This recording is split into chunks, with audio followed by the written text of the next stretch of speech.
पीड़ा में उसने अपने स्केट्स संवारे और मुंह खोला, जिसमें उसका वह दांत जो उसे जिंदगी नहीं बिताने दे रहा था। यदि समयानुसार नहीं हटाया जाता तो यह केवल वीरान द्वीप पर जीवन के संघर्ष का प्रश्न ही नहीं, सामान्य भोजन खाने की समस्या भी बनता। इसलिए उसने साहसिक कदम उठाया, बर्फ के चाकू से अपने दांत को दबाव दिया और एक पत्थर उठाकर चाकू के अंत पर मारा और जोर से हथौड़ा चलाया।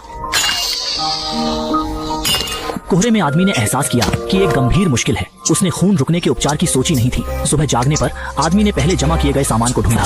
यहाँ पहुँचना मुश्किल हो गया था, इसलिए उसने सोचा खोलकर देखना चाहिए, शायद वहाँ सैटेलाइट फोन हो। पहले पैकेट में कुछ जापानी वीडियो टेप थे, दूसरे में एक तलाक समझौता और एक वॉलीबॉल जिस पर एक खिलाड़ी के हस्ताक्षर थे, पर उसे नहीं पता था कि इनका क्या करेगा। सौभाग्य से चौथा पैकेट एक चीता प्रिंट स्कर्ट थी, जिसे उसने मछली पकड़ने के जाल के रूप में प्रयोग किया, छोटी मछलियों को पकड़ने के लिए। तत्पश्चात उसने आखिरी पैकेट खोलना चाहा, पर पंख देखकर हिचकिचाया, क्योंकि इससे उसे घर वापसी की उम्मीद जगी। हालांकि उसने नहीं सोचा था कि पैकेट में सैटेलाइट फोन होगा। पैकेट खोलने के बाद आदमी ने काम जारी रखा।